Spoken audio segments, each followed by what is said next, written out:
Well, I like to try new things, and so this year I decided I'm going to give a welcome to the parents of the kids that I'm teaching this year. Just to let you know, my name is Rick Cuming, and this is me a couple of years and a couple of pounds ago. I teach John Caldwell School, and if you've got this link, then you obviously know a little bit about me, and your kids are in my class. Uh, let's see, I teach Chemistry 11.2, Chemistry 12.2, and Physics, and I'll show you those on here just by changing the color. Chemistry 11.2, there's two classes of it, so 11.2A and 11.2B. I teach Physics 11 this term, and Environmental Science 12.3. Those courses are different courses, but my expectations for students in each one are largely the same. In Chemistry 11, there is a whole lot, well, both chemistry and physics is a very compact curriculum. And that means that kids have to really stay on top of their homework and the work we're doing in class. If they miss a lot of time for extracurricular activities or due to illness, they're going to have to put in a lot of extra work to keep up. It's very intensive. We've got lots that we cover. Okay, so I'm going to bring up my Physics 11.2/12.2 course. The topics are the same. As you see here, the topics are different for chemistry or physics, but the rules or expectations that I have for kids, I thought I'd just go over, and they're the same from one class to the next. I would expect that students come prepared for class, of course, that they do their homework, that they take part in class and become mentally involved. Any of the students that I've taught before, they know that I'm available for help all the time, or pretty near all the time. I'm here in the morning. I'm usually in my classroom at noon hour for help, and after school I stay around till usually 5 o'clock. So there's really no reason that the kids can't get extra help when they need it. I am around. I'm not hard to find. I'm in my classroom. I never leave it. I don't expect kids to miss tests. I expect them to rearrange their schedules around tests. They shouldn't be making appointments on those days. Now, we all know the way the medical system works nowadays and specialists. Sometimes you can't avoid it, and that's fine. If you do have it that you miss, on the very rare occasion that you miss or you're absent for a test, the student is absent for a test, they'll be writing it the next day, hopefully at noon hour, so that they don't miss extra class time, by missing two classes instead. Because usually the day after a test, we're starting something completely new.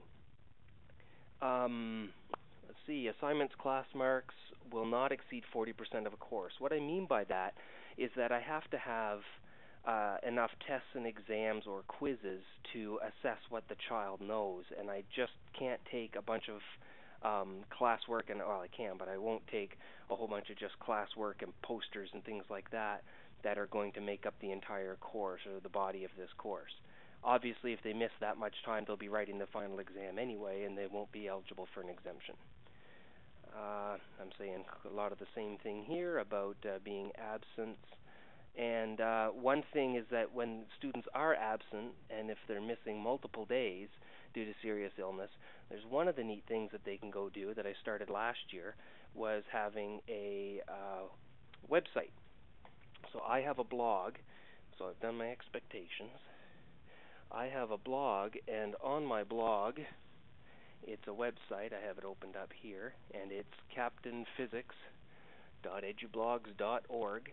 You type that in, and there's pages at the top of this, Chemistry 11.2, Environmental Science, Homeroom, Physics 11.2, and Alumni, or you can just click on the pictures, and by clicking on each picture here, click on Einstein, brings up my Physics 11.2 class, which is just under construction. I don't have anything in there yet.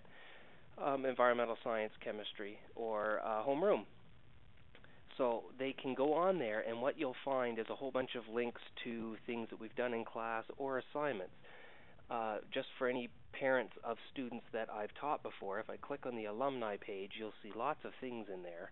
And what I have are stuff that I've taught kids in the past. Oops, if I can bring that back up here. Stuff I've taught kids in the past. So I could have Sample Final Exam E, Sample Final Exam F under Calculus here.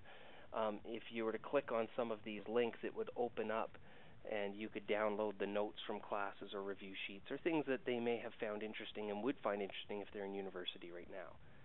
Anyhow, If you have trouble finding my blog, you can, of course, go to the school website.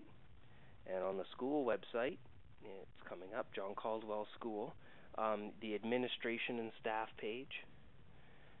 On there, you'll see all the staff members that we have. And if you click on my name, you see how there's a link here, Richard Cuming. You click on that, and it takes you right to my website. So if you have trouble finding it, you can find it in that way. I'll go back to the outline. One of the things I asked is that my marking scheme. I'll be giving out report cards or updates or summaries of marks. I'm using a new program this year, so I should be able to put them out in a timely manner.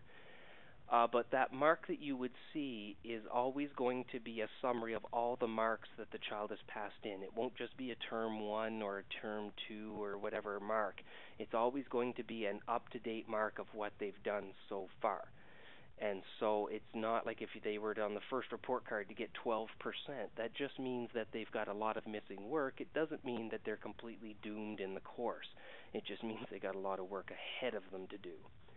These marking schemes are general, that I use exams or midterms roughly 30%, tests and quizzes are roughly 30%, and labs and assignments are 40%, and all that's malleable depending on how fair the tests and quizzes I've given and exams and things like that are. So for parents, if you ever have concerns, don't hesitate to contact me at the school. I do hesitate communicating parents via email, as I can't be certain if I'm talking to a student or a parent.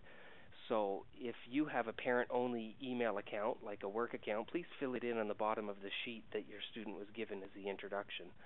You could fill in your phone number, the work phone number, and a parent-only email if you have it. And I was asking parents to sign and return the form, and only give me the contact information that you're comfortable giving to me. And thanks, and I hope that you and your child have an excellent year.